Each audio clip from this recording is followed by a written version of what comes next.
Okay, so I have decided to redo the last part of my last video because you could just hardly hear the audio. So I made it a separate clip, this is just the flight overview of the RC era C138. Now, as you can see, for starters, right off the bat, it is a lot more stable than that Helicopter.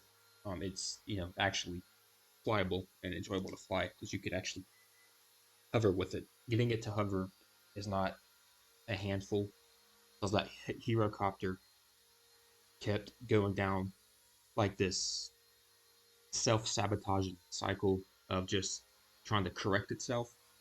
So it kept correcting itself in a sense where it was it was correcting its corrections. It was like a never-ending cycle. Whereas the C138, you can see it actually is in a controllable manner. It's also quieter than the C138, which is also a nice thing, especially when you're flying indoors. That's a very nice attribute.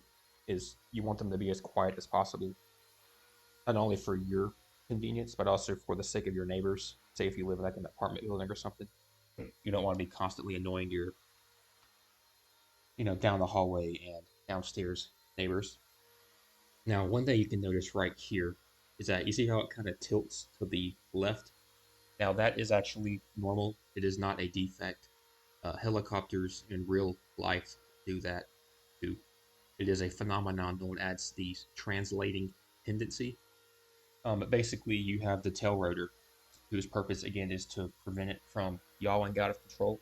Well, to do that, it has to create sideways thrust.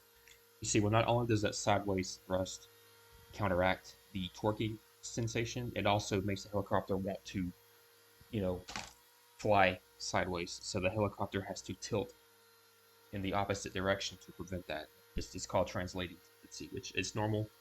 It doesn't affect how it flies at all. You can see right here, it does hover very nicely. It does take some input to get it to stay in one place. It's just for a non-coaxial helicopter, it's very difficult to get them to be like perfectly, GPS precision still, especially smaller ones and especially flying indoors. The smaller something is, the more prone it is to turbulence. And in flying indoors, the turbulence it's creating, it's flying in its own turbulence. So it's always going to be a little bit of movement. And you can see there, I was kind of jerking the controls around to show that it can be very peppy and agile if that's how you want it to be, but it can also be tame. So now this is not a stunt helicopter. You can't do stunts with it. It does have a pre-programmed stunt, I guess, system in it. There's a button you press on the remote, and it will do some kind of stunt. I've honestly never looked into it because I wasn't that interested in it. If you're interested in doing stunts, this isn't the helicopter you should be buying to begin with. So I don't think it should even be there. And it's so small and lightweight. Really, the only place you have room for a stunt is for flying outdoors, which this helicopter is so small and lightweight. It'd have to be like a perfectly calm day, and it almost, it's just, it is primarily made for indoors. That's what these small ones are made for. It's just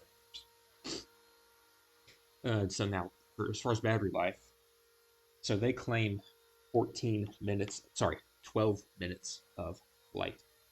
However, the most I have ever gotten out of a battery is 7 minutes.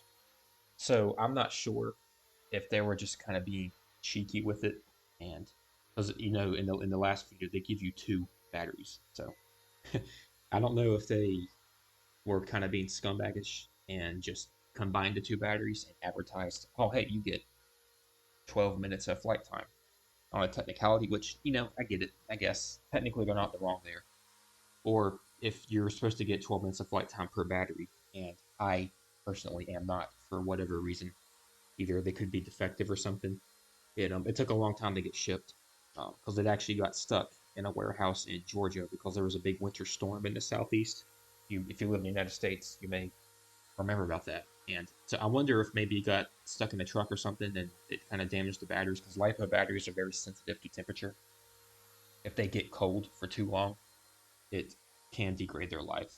So I'm not that too worried about it, honestly. 14 minutes of flight time for 2 hours of charging to me is good. Because you're not going to be doing it 24/7 all day. You have other stuff you're going to be doing. So it's nice to, maybe fly once or twice a day, get, an hour and a half of flight total. So I'm happy with it.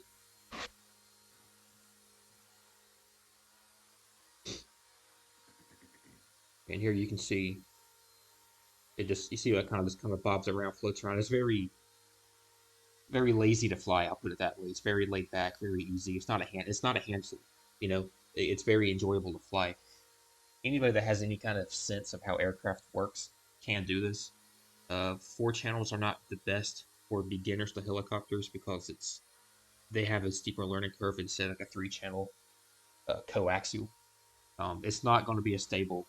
Even the cheapest low-end three-axle or three-channel coaxials are going to be more stable than this. But if you feel like you're skilled enough and you have enough competency, say if you come from drones to where you're kind of used to how four channels work, you probably can fly this successfully.